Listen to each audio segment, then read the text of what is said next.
Bienvenido a la Fundación para el Desarrollo de la Consciencia. Nuestra misión es elevar los niveles de consciencia en el ser humano. Integramos la sabiduría espiritual con el conocimiento científico. Esperamos encuentres este video de utilidad.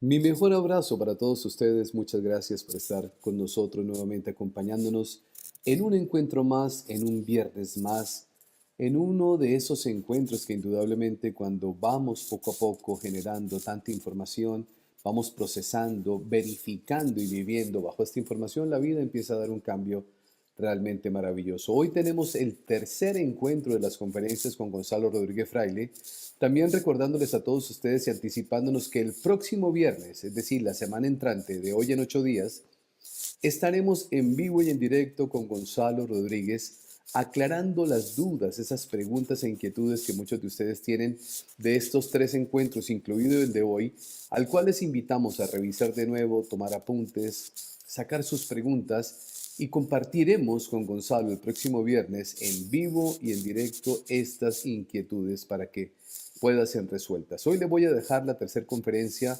de este acuerdo, de este compromiso que asumimos con todos ustedes de tener tres encuentros, tres conferencias con Gonzalo, hoy hablando de la abundancia, de la prosperidad, de la incondicionalidad, para que también sigamos en este proceso de aprendizaje. Los dejo con Gonzalo Rodríguez Fraile. Bienvenidos todos ustedes, gracias por acompañarnos. Como siempre, es un placer para mí estar con vosotros hoy también. Y hoy toca que digamos alguna cosilla, a ver si es interesante, sobre la abundancia y la idea de incondicionalidad, ¿no? Que están estrechísimamente relacionados, porque sin incondicionalidad no hay abundancia, ¿no? Entonces, claro, os recordamos también que vamos a hablar sobre la abundancia desde un nuevo contexto de la realidad que ya hemos explicado suficientemente, ¿no? Y que es un contexto ya más espiritual y menos materializado, ¿no? Y como siempre, pues lo primero que tenemos que decir al respecto es que siempre que aprendamos a vivir desde el alma tendremos garantizada la abundancia, pero no desde el ego, ¿verdad? Porque el ego se relaciona con lo finito, ¿verdad? Y el alma es lo que se relaciona con lo infinito, ¿ok? Entonces, lo primero que tenemos que decir es que la abundancia es el estado natural del universo, ¿ok? Y que la abundancia solo se nos limita a veces porque nuestros filtros, o sea, pueden estar sucios, ¿verdad? Y nuestra necesidad de aprendizaje de ciertos valores internos que ahora explicaremos y que garantizan, en mi opinión, la abundancia, pues todavía no lo hemos conseguido, por la razón que sea, porque para eso estamos aquí, para aprender, ¿no? Pero sí tenemos que saber que la abundancia es el estado natural del universo y que cuando no nos sentimos que estamos en abundancia es porque hay algún fallo dentro de nosotros que todavía tenemos que corregir, ¿no? También quiero decir que la abundancia no se refiere solo a tener suficientes recursos económicos, ¿no? Aunque lo incluye, ¿verdad? Aunque lo incluye. Pero la abundancia afecta a otros tipos de resultados del ser humano, ¿no? Como son los recursos necesarios para vivir una vida digna, la calidad de las relaciones humanas, la salud y la adaptación al medio, ¿no? Como resultados externos de los que ya hemos hablado en otras charlas. Y también se refiere a los resultados internos de paz, felicidad y espíritu de servicio, ¿no? O sea que la abundancia es algo más amplio, digamos, que simplemente los recursos económicos, aunque incluye la idea de tener suficientes recursos económicos para tener una vida digna, ¿verdad?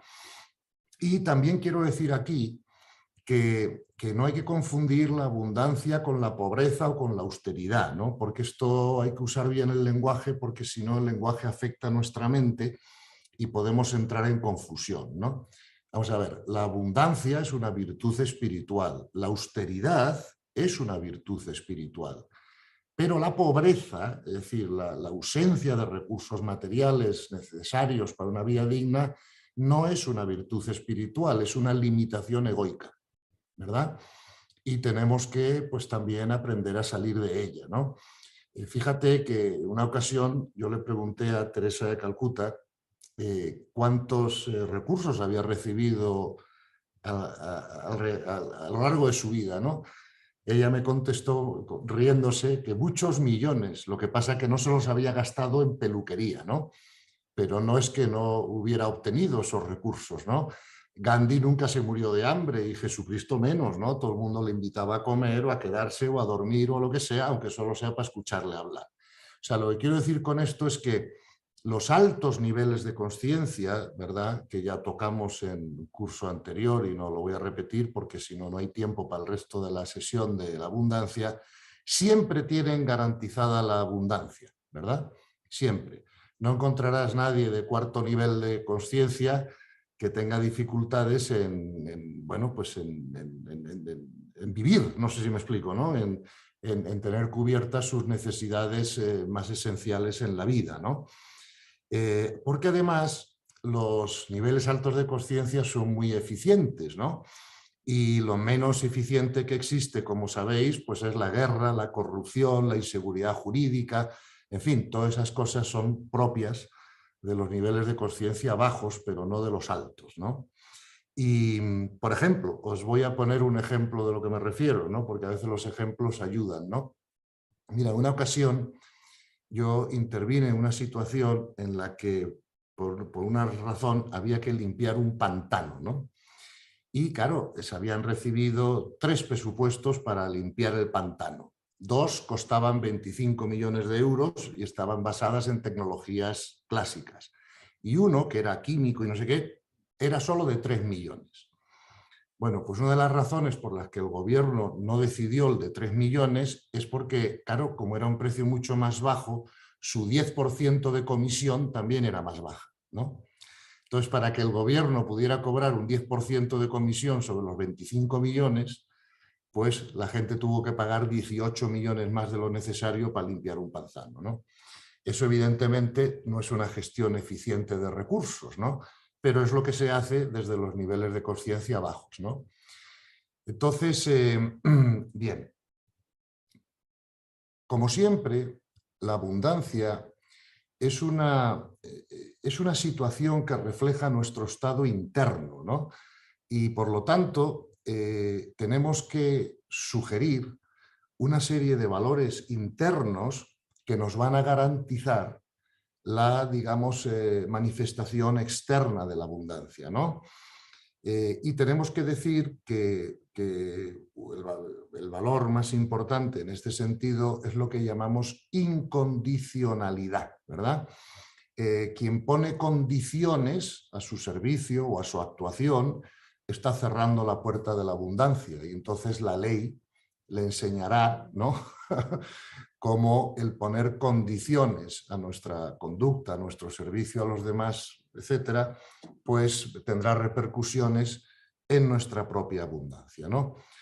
Entonces, lo primero que vamos a hacer, si os parece bien, es que voy a sugerir que nos examinemos todos, ¿verdad?, en cómo hemos desarrollado 8 valores de los que os voy a hablar, que en mi opinión son los 8 valores internos, ¿verdad?, que no es que no pueda haber un noveno, por supuesto, ¿no?, pero los que a mí me parecen 8 valores internos más importantes que nos asegurarían, ¿no?, que la ley del universo nos garantizase la abundancia. Acordaros que todo ocurre por ley, ¿no? Y por lo tanto, cuando queremos algo en la vida, tenemos que hacernos correspondientes con la ley para que eso ocurra, ¿no? Bien, vamos a ver.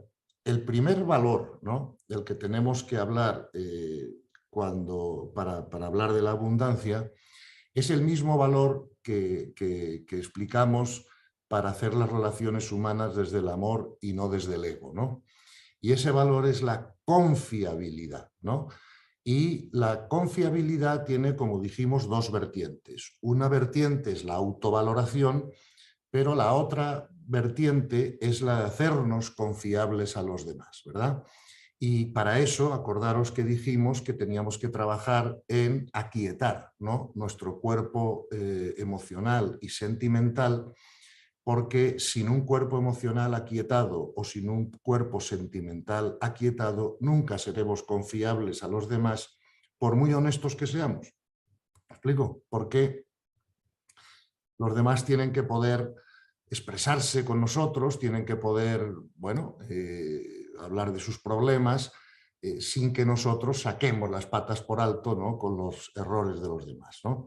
Porque si no, no volverán a nosotros a pedirnos opinión o ayuda con sus dificultades o con sus problemas. Con lo cual, el primer valor que quiero resaltar que tenemos que desarrollar, ¿verdad?, si queremos ser abundantes, es el valor interno de la confiabilidad, ¿verdad? El segundo valor que os voy a sugerir es el entusiasmo, ¿ok? El entusiasmo, ¿no? El entusiasmo es la gasolina de la acción, ¿no? Para que la acción funcione, el entusiasmo es la gasolina.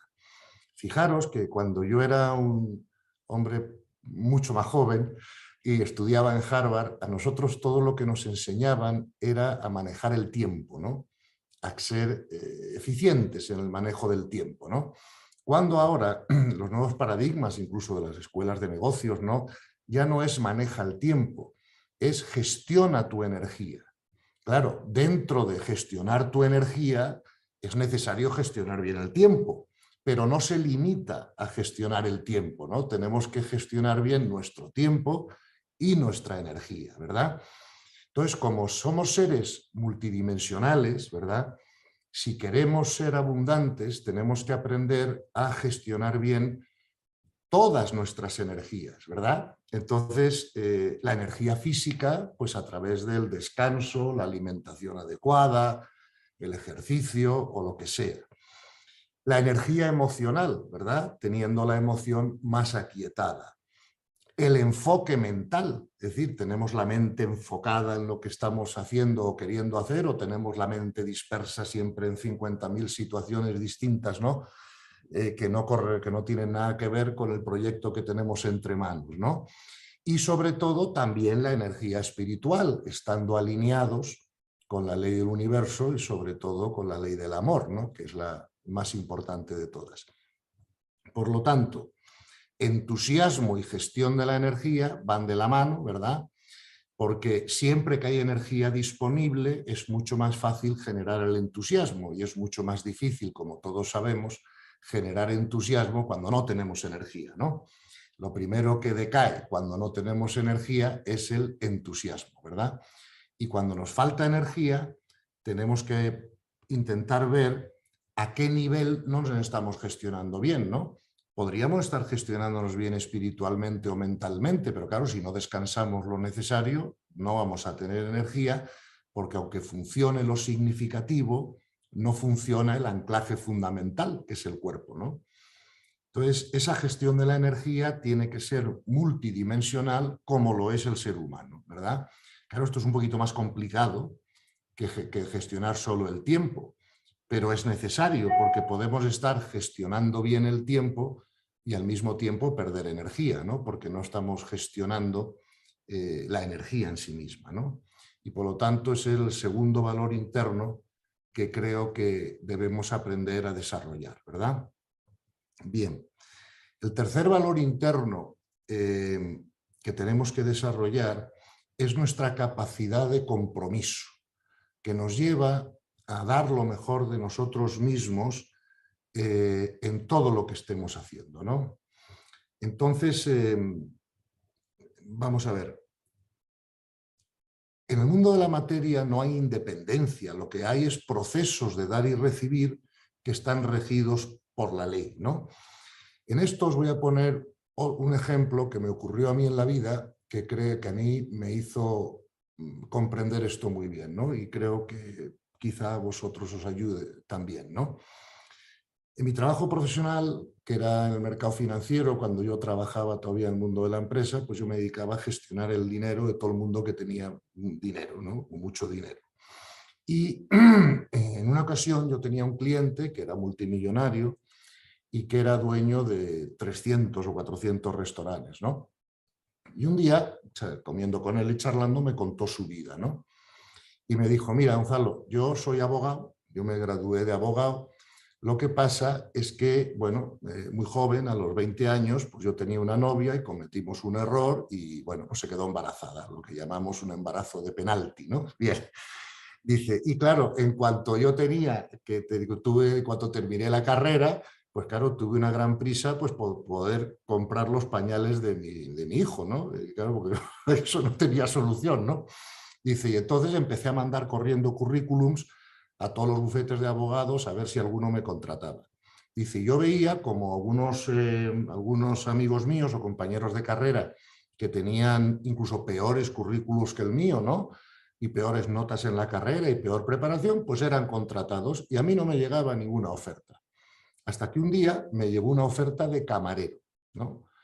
Y yo pensé, oye, pero si yo he estudiado Derecho y tal, ¿cómo voy a trabajar yo de camarero, ¿no? Yo quiero trabajar de abogado, ¿eh? Pero no tuvo ofertas de abogado y tuvo que ponerse a trabajar de camarero porque, insisto, tenía que comprar los pañales del niño, ¿no? Entonces me dice, lo único que hice yo bien en mi vida en ese momento es que en vez de ir a trabajar frustrado y molesto y sin ganas, pues dije, oye, si me toca trabajar de camarero, pues voy a dar lo mejor de mí mismo de camarero y ya esperaré a que la vida me traiga el trabajo que quiero de abogado, ¿no?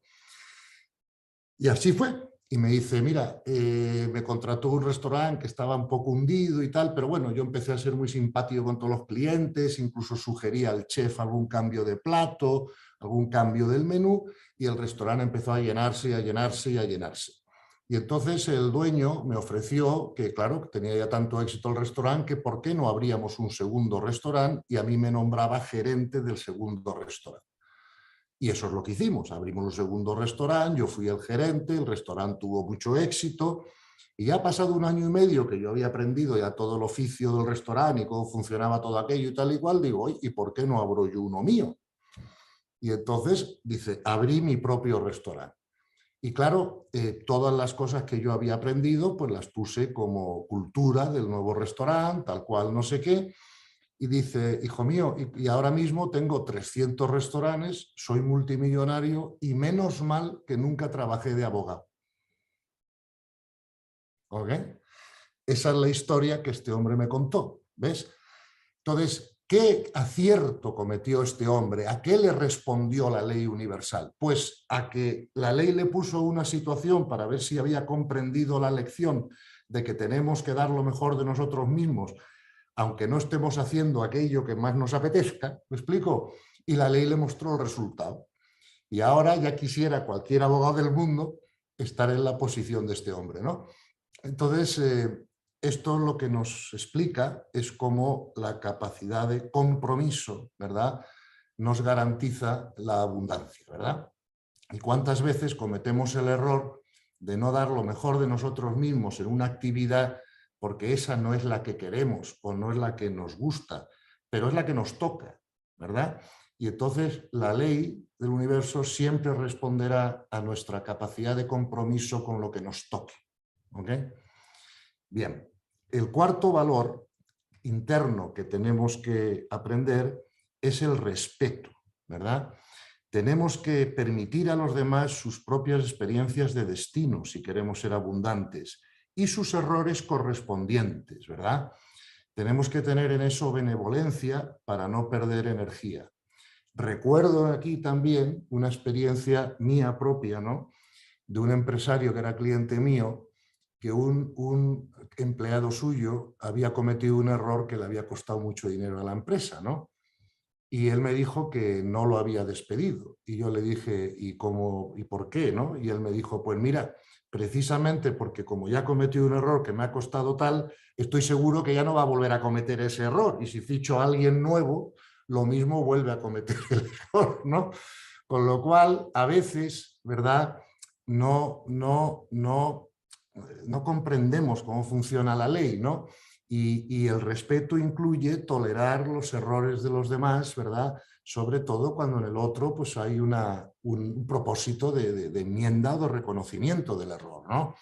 Y el respeto está opuesto a la venganza, ¿no? o al disciplinar, ¿no? Es decir, El respeto es darle a los demás igual que Dios nos da a nosotros. Eso está en el Padre Nuestro. Perdónanos nuestras deudas como nosotros perdonamos a nuestros deudores, ¿no? Entonces,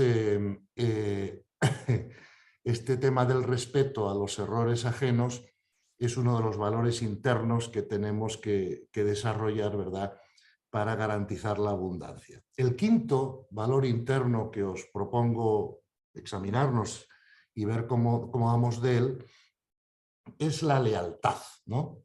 Cómo somos de leales a los acuerdos, ¿no? Porque las normas unilaterales generan obligaciones, pero solo los acuerdos bilaterales generan compromiso, ¿verdad? Entonces tenemos compatibilidad con otras personas cuando se hacen y se modifican acuerdos con facilidad, ¿verdad? Y por ejemplo, otro error del lenguaje que tenemos que estar pendientes, ¿no?, para no equivocarnos, es que el lenguaje siempre habla de competencia desleal, ¿vale? Pero eso es un error, o sea, nunca hay competencia desleal. Lo que puede haber es competencia desigual, pero no desleal, porque en la competencia no ha habido acuerdo previo. ¿Me explico?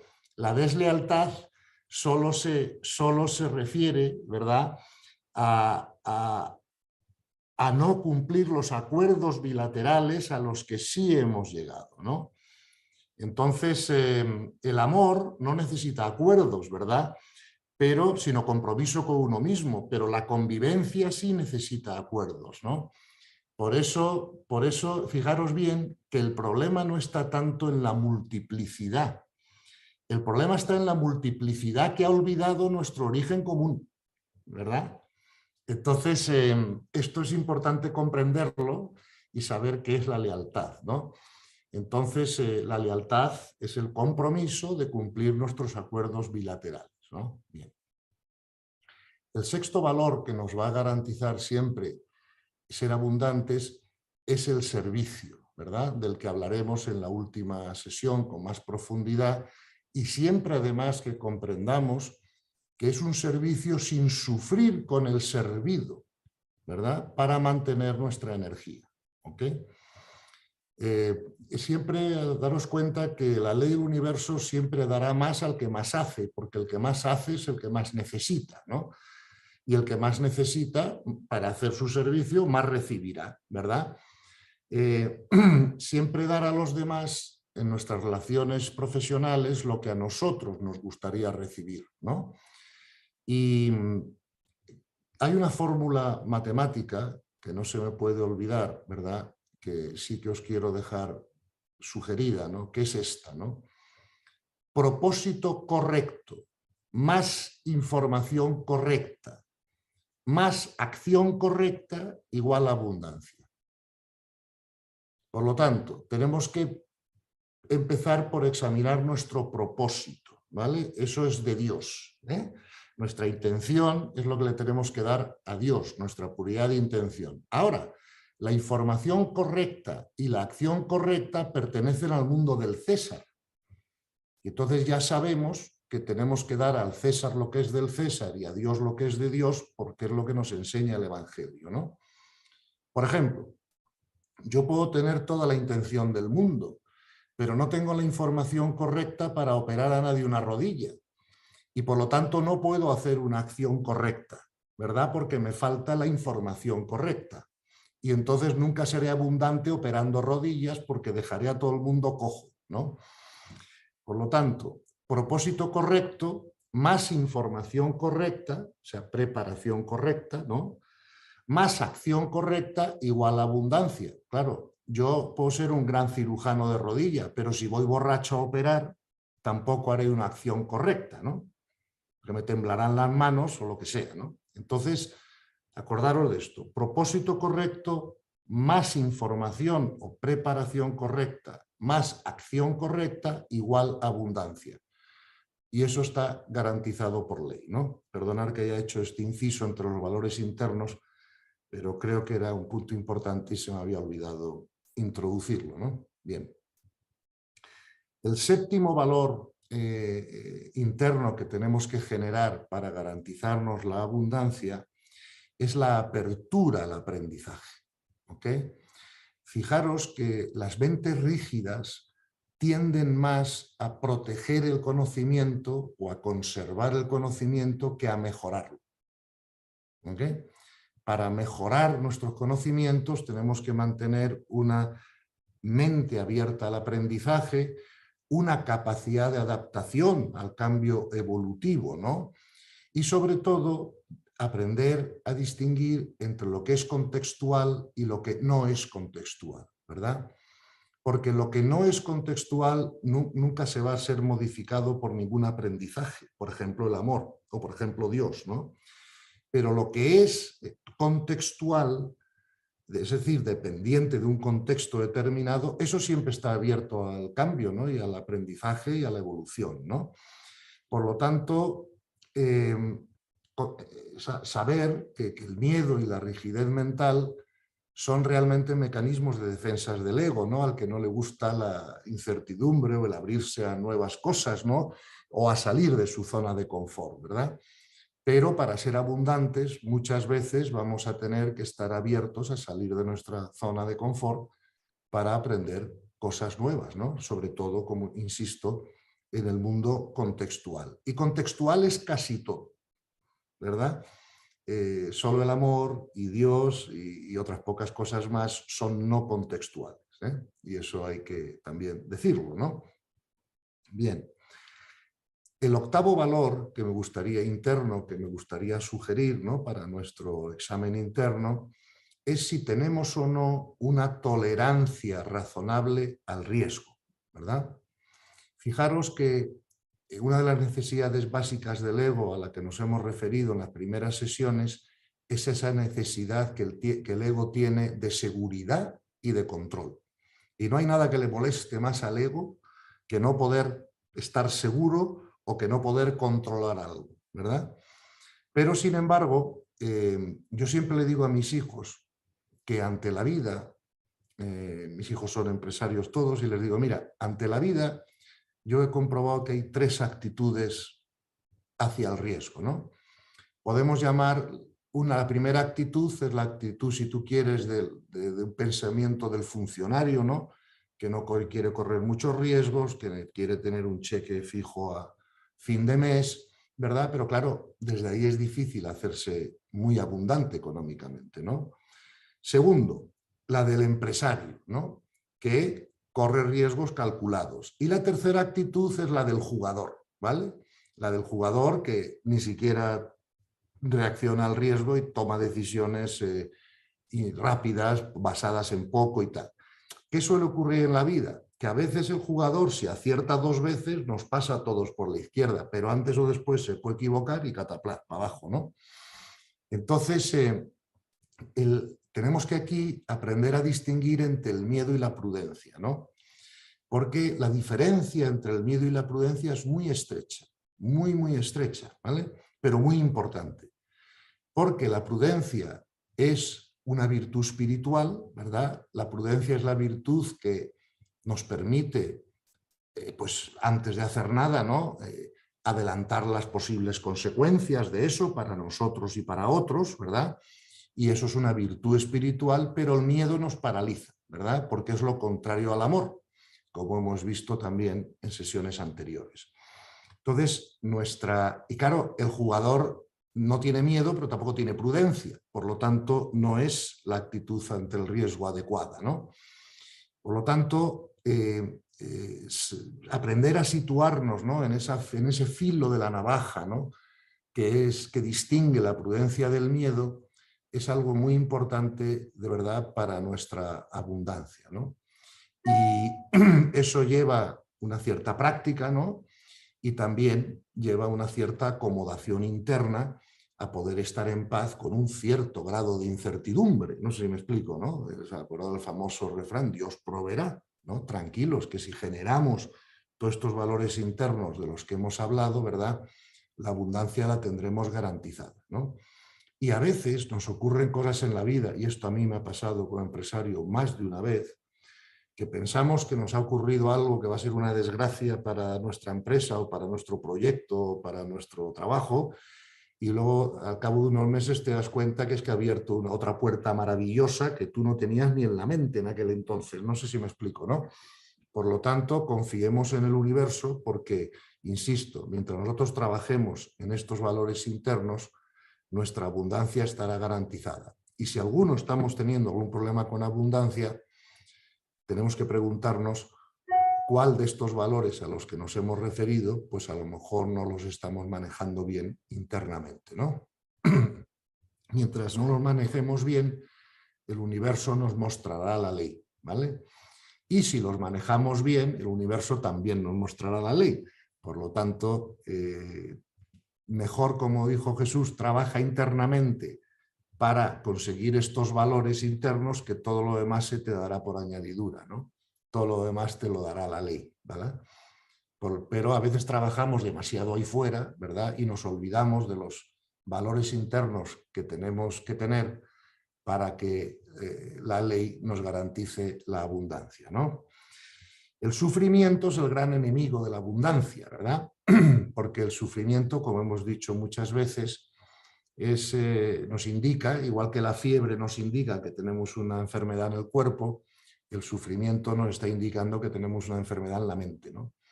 Y por lo tanto, el sufrimiento consume mucha energía y no tenemos energía disponible para el entusiasmo, para la capacidad del compromiso, para el servicio o para la apertura al aprendizaje, ¿no? Que son valores internos necesarios para garantizarnos la abundancia, ¿ok? O sea, con esto hemos repasado así muy rápidamente, ¿no? Por el tiempo que tenemos, pues esos 8 valores internos que yo sugiero examinar para que tengamos la abundancia garantizada. Hemos ofrecido una fórmula matemática, ¿no?, para la abundancia, y creo que es útil tenerla en la mente, y hemos distinguido hasta ahora entre abundancia, pobreza y austeridad, ¿no? Bien, vamos a ver. Otra cosa que yo tuve que cambiar de manera de pensar, ¿no?, como una idea nueva que os lanzo ahora, ¿no?, como empresario, fue que, claro, como yo hice mi máster y todo eso hace ya, pues, no sé, pues más de 40 años, pues claro, entonces sabía lo que se sabía, ¿no? Y yo recuerdo que una de las cosas que nos enseñaban en el máster de administración de empresas era a manejar, a gestionar por objetivos, a ponernos metas, ¿verdad? Pero con el tiempo he comprendido que las metas pueden limitar la abundancia, ¿no? Porque si nosotros le decimos al universo, nosotros lo que queremos es vender 4 casas al mes, pues el universo dirá, bueno, pues vende 4 casas al mes, ¿vale? Pero ¿por qué no 40? ¿Verdad? Entonces, siempre que nos ponemos metas sin darnos cuenta, podemos estar limitando la abundancia del universo, ¿no? Fijaros además que las metas son siempre egoicas, salen de nosotros, ¿verdad? Y por lo tanto, lo que yo os voy a proponer hoy, en este sentido, es que sustituyáis la idea de metas o objetivos por la idea de propósito, ¿verdad? Que aprendamos a dar lo mejor de nosotros mismos. Por ejemplo, si somos vendedores de casas, ¿qué sentido tiene que nos pongamos la meta de vender 4 casas al mes? ¿Y por qué no 40 y por qué no 400? ¿No? Quiero decir con esto que si nosotros purificamos nuestro propósito, tenemos preparación adecuada y hacemos acciones correctas, pues estemos abiertos a que la meta la ponga Dios, porque el ego es el que quiere controlar el objetivo. No sé si me explico. Mientras que nosotros lo que tenemos que controlar es nuestro proceso interno, ¿verdad? Y ya el objetivo, la meta nos la pondrá la ley. ¿Eh? Entonces, esto es algo que me costó a mí, claro, por la formación que yo tenía, ¿no?, de tantos años de una idea equivocada, corregirla en mi mente, ¿no? Pero lo hice y me funcionó muy bien en la empresa. Vi que cuando en vez de centrarme en que todos cumplieran objetivos, me centré en que todos dieran lo mejor de sí mismos y aumentaran su capacidad de entusiasmo y de compromiso y de aprendizaje y de respeto y tal, ¡guau!, las metas se multiplicaron por 10 sin tener que cambiar yo las metas, ¿no?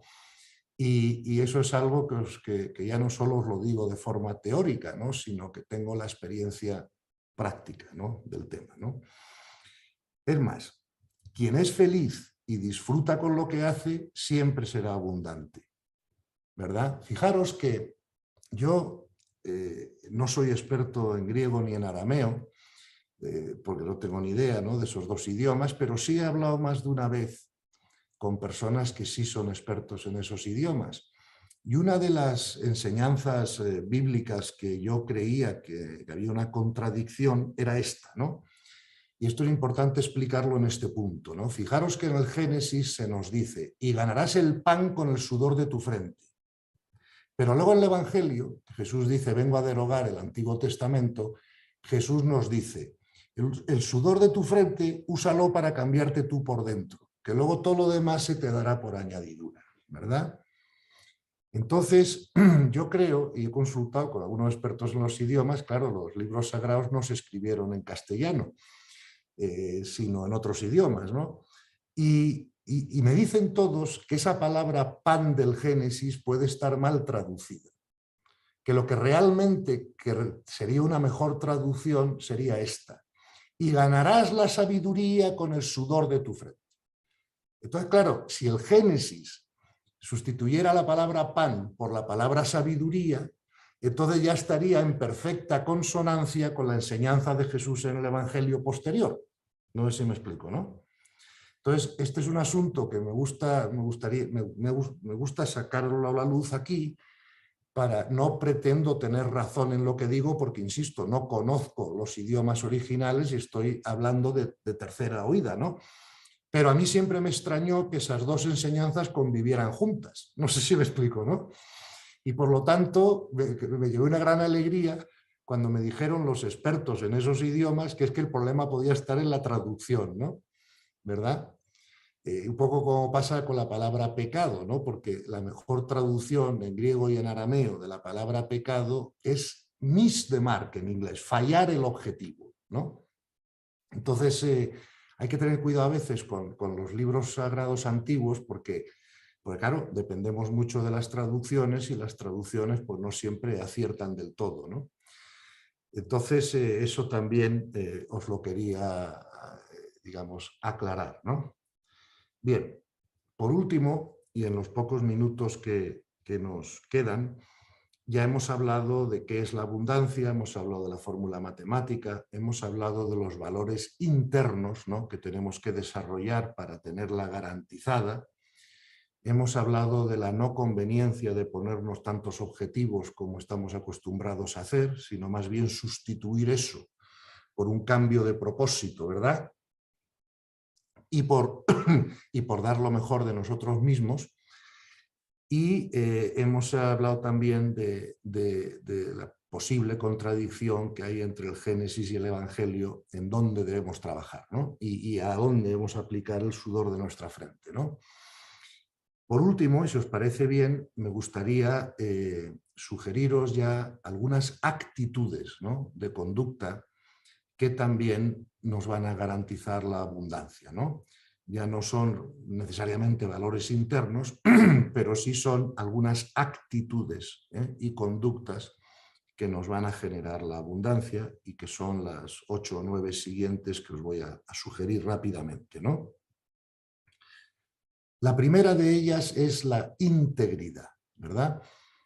Tenemos que tener una actitud íntegra, ¿no?, en el universo, porque la regla de oro espiritual, y me costó a mí esto mucho como empresario entenderlo, pero no tengo duda ninguna que la regla de oro espiritual en este sentido es que el fin no justifica los medios, ¿verdad? Por ejemplo, si una persona se encuentra un billete de 20 euros en el suelo después de una gran conferencia y todo el mundo se ha ido ya y ahí ha quedado un billete de 20 euros y hace así, mira para arriba, no le ve nadie, no hay cámaras, ¡pum!, se lo mete en el bolsillo, ¿no?, sin preguntar de quién son. Claro, él piensa que se ha ido de rositas, que no le ha visto nadie, nadie le va a denunciar, ¿verdad? Pues mira, tengo 20 euros extras para gastármelo en un café. Y lo que se olvida es que el universo sí lo ha visto, ¿verdad? Y por lo tanto, esos 20 euros que se ha metido en el bolsillo, que no eran necesariamente, que no eran suyos realmente, es posible que luego les cueste mucho más dinero que eso, ¿no?, en la vida. Pero claro, él no va a ser nunca consciente de ello, ¿no? De repente se le empiezan a bloquear cosas por ahí, empiezan a irle peor esto y aquello, y dice, bueno, pero ¿qué he hecho yo para que esto sea así? Pues mira, hijo, quizá te metiste 20 euros en el bolsillo que no eran tuyos porque pensaste que nadie te iba a pillar, pero el universo sí te pilló. Y del karma no se escapa nadie, ¿no? Por lo tanto, esa actitud íntegra nos va a ayudar, ¿verdad?, a generar abundancia en nuestra vida y que luego no se nos bloqueen otras cosas, ¿no? Bien. Otra cosa dentro de esta idea de integridad es que si queremos ser abundantes debemos respetar la relación que hay entre nuestra compensación y la generación de valor, ¿no? Por ejemplo, puede haber una persona que mañana lo nombren ministro, que no tenga ni idea del tema en cuestión y que acepte el cargo sin estar preparado para ello, cobre el sueldo y luego se siente en su oficina y no haga nada, nada más que mandar WhatsApp y no sé qué y no sé cuántos. Y cree que es abundante. ¿Ok? No es abundante porque no está respetando, ¿verdad?, esa relación que hay entre la generación de valor y la compensación, y el universo le pasará factura después, con toda seguridad. ¿Vale? Por lo tanto, no debemos cobrar si no hemos generado valor. ¿Ok? Eso es una regla de oro en el universo que está dentro de la ley de compensación. A veces la vida nos da la oportunidad de poder cobrar por algo sin haber generado valor, ¿no? Pero eso no es íntegro y pagaremos mucho más dinero después. Otra idea, otra actitud importante en el tema de la abundancia, que también es una enseñanza del Evangelio, ¿os acordáis del diezmo, no? La idea del diezmo es engrasar el universo, ¿no? No quererse quedar con todo en una negociación, dar espacio a que el otro también salga de allí ganando algo, ¿no? Os voy a poner un ejemplo que me ocurrió a mí al respecto en este sentido, ¿no? Una vez un cliente mío que era multimillonario, estaba de viaje en Miami, que es donde yo vivía, ¿no? Y me dijo si le podía acompañar a una tienda de vídeos porque quería comprar 100 películas en inglés para llevárselas a su país y que sus hijos aprendieran el idioma viendo películas y tal. Como el vídeo estaba a 2 minutos de mi casa, pues le dije, pues encantado, venga, vamos, te acompaño y te traduzco con el vendedor y lo que sea. Bueno, este hombre que tenía miles de millones, le quiso apretar tanto en el precio al vendedor, primero a mí me puso incómodo y segundo al vendedor le dijo, mire usted, no le puedo vender los vídeos porque para perder dinero pues prefiero no vender. ¿Ok? Entonces a este hombre el haber pagado $2 más por vídeo no le hubiera supuesto, vamos, o sea, ni se hubiera enterado, no sé cómo explicarte, ¿no? Pero esa actitud de querer apretar al otro, apretar al otro, apretar al otro para ganar siempre tú lo más posible, es algo que el universo no va a perdonar, ¿no? Hay otra enseñanza de eso en el Evangelio, como sabéis, que se refiere a la deuda que tenía un noble con el rey, que el rey se la perdona, pero que luego el noble no se la perdona a su criado, ¿no? Y el rey se entera y lo que ocurre después, ¿no? Entonces, en ese sentido, siempre engrasar el universo, ¿sabes? Dejar que todo el mundo gane algo, tenga su margen, puedan continuar con su medio de vida, ¿no? Y no nos aprovechemos nunca de ocasiones de personas que están un poco más apretadas en ese momento por lo que sea y claro, podemos tomar ventaja, ¿no? Eso no nos lo perdonará nunca el universo y generaremos un gran karma, ¿no? Bien. Otra cosa, otra actitud que tenemos que tener en nuestro trabajo profesional es no trabajar por dinero. O sea, dejar que el dinero sea una consecuencia de nuestro trabajo, ¿verdad? Porque si buscamos el dinero, pues a lo mejor el universo nos da dinero, pero no nos dará abundancia. Acordaros que la abundancia es más que dinero, ¿no? Aunque incluye el dinero. Y por lo tanto, nunca trabajemos por dinero, trabajemos por crecer, por ofrecer algo a los demás, por desarrollar el mundo, por hacer una actividad de servicio, por lo que sea, ¿no? Pero que el dinero lo dejemos como una consecuencia de haber hecho un buen trabajo, más como el objetivo, más que como el objetivo único, ¿verdad? Porque entonces no seremos abundantes aunque tengamos dinero, que es lo que le pasa a mucha gente, ¿no?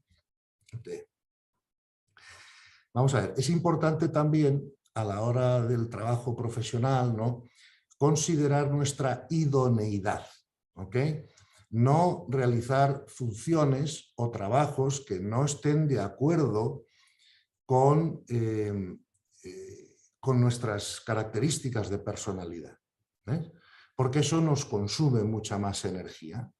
Entonces, por ejemplo, mi carácter o mi personalidad pues no es la de una persona para ser auditor, porque no es lo que yo hago bien con comodidad, no me es fácil estar 10 horas sentado en una mesa mirando un papel, necesito moverme, ¿no? Crear, hablar. Bueno, entonces cada uno tenemos una personalidad que Dios nos ha dado y hay una serie de funciones que son más fáciles para unos que para otros por sus características de personalidad. Entonces, los sabios de la antigüedad siempre nos dijeron, conócete a ti mismo, ¿no? Pues en esto también. Entonces, mirar a ver cuál es la personalidad de cada uno, cuáles son las funciones o los trabajos que nos salen más naturales, que nos consumen menos energía, ¿verdad? E intentemos, pues, dedicarnos a ello, ¿no? Otra actitud que os voy a sugerir es la famosa regla del 80-20, ¿ok? Todos los especialistas de la actividad profesional dicen que solo un 20% del tiempo que nosotros le dedicamos a nuestro trabajo es realmente importante y que el otro 80% se suele gastar en actividades pues superfluas o secundarias o no importantes, ¿verdad? Y es aquel famoso libro que se escribió en Estados Unidos hace unos años, no sé si lo conocéis, que se titula en inglés Don't Sweat the Small Stuff. En español se traduciría no sudes lo pequeño, ¿no? Entonces yo, por ejemplo, que he tenido la experiencia de estar en muchos consejos de administración de empresas internacionales, os cuento lo que pasa siempre. La gente se enreda discutiendo si los botones del uniforme del conserje tienen que ser dorados o plateados, y cuando se llega a tener que tomar decisiones importantes para la empresa, está todo el mundo ya tan agotado que no hay tiempo ni energía para hacerlo, ¿no? Entonces, bueno, que nosotros nos centremos en lo que es verdaderamente importante y seamos un poco más laxos, ¿no? Que no sudemos lo pequeño, ¿no? ¿Ok? Bien. Vamos a ver. Otra cosa que tenemos que comprender en nuestras actitudes y en nuestra comprensión es que una empresa, yo digo que se parece a un iceberg, ¿vale? Si sabéis lo que es un iceberg, el iceberg solo tiene el 10% del iceberg por encima del agua y tiene un 90% por debajo del agua. Pero ese 90% que está por debajo del agua no es visible, ¿no? A simple vista, como lo es el 10% que está por encima del agua, ¿no? Otra de mis experiencias en los consejos de administración de muchas empresas es que, otra vez más, todo el mundo se ocupa del 10% que está por encima del agua, pero nadie se ocupa del 90% que está por debajo del agua, que es lo que sostiene a ese 10% por encima del agua, ¿no? Y entonces, este es un tema a tener muy claro, ¿no? Y a no cometer nosotros el mismo error, ¿no? Acordaros que todo grupo empresarial o todo grupo profesional es un iceberg y que tenemos que no solo tener consciente lo que está encima del agua, ¿no? Sino también todo lo que está por debajo del agua que sostiene todo eso, ¿no? Otra actitud importante para la abundancia es pensar en soluciones y no en problemas, ¿verdad? Otra vez más, en los consejos de administración de todas las empresas que yo he estado, horas hablando del problema. Y llega un momento, yo siempre digo, oye, ¿os importa que empecemos ya a hablar de la solución? Porque es que el problema lo hemos matado por 70 sitios, todo el mundo lo tiene ya claro, y ¿por qué no dedicamos nuestra energía a ver cómo lo vamos a resolver, ¿no? Claro, porque centrarse en el problema no lo va a resolver. Comprender el problema sí, pero centrarse en él no, nos tenemos que centrar en las soluciones, ¿no?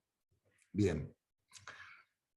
Otra, y os voy a lanzar ya en los 2 minutos que me quedan, otras 2 de estas actitudes importantes que creo que tenemos que comprender, ¿vale?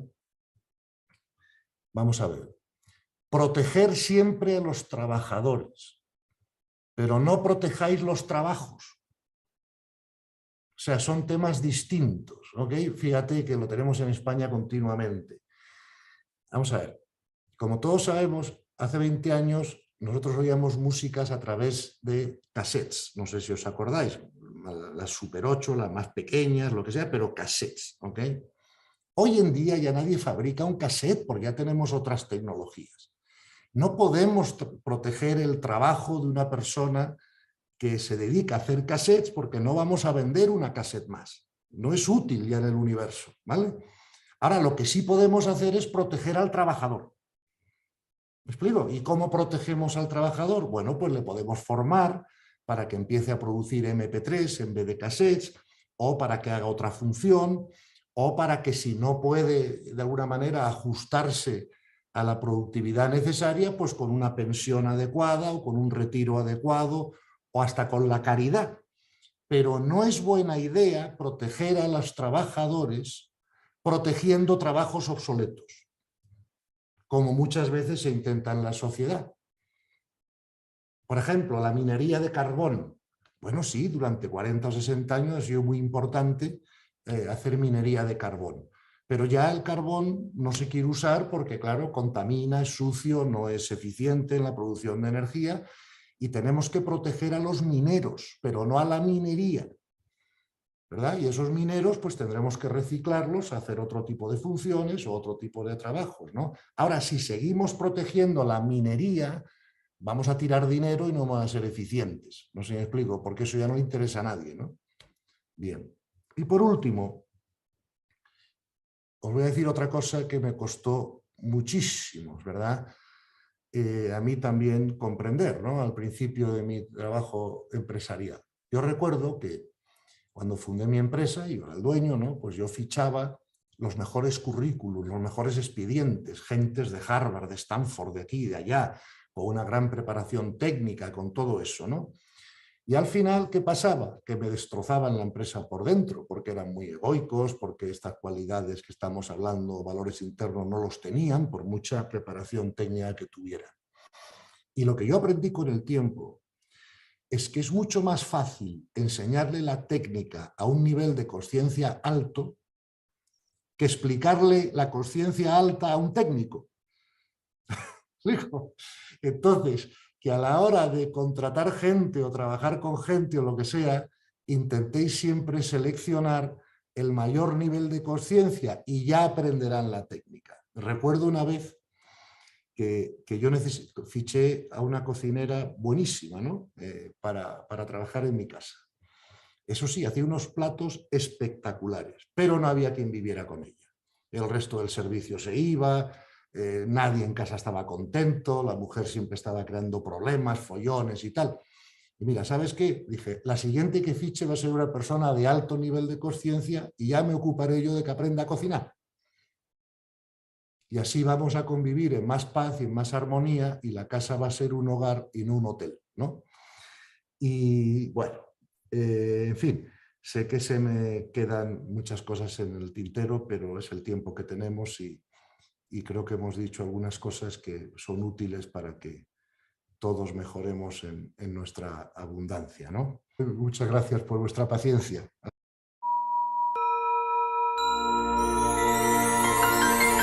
Hoy es el mejor día de tu vida. Ven a conocer el mundo espiritual. Abre tu mente, ven a despertar. Hoy es el mejor día de tu vida. Con Cristian Argüello.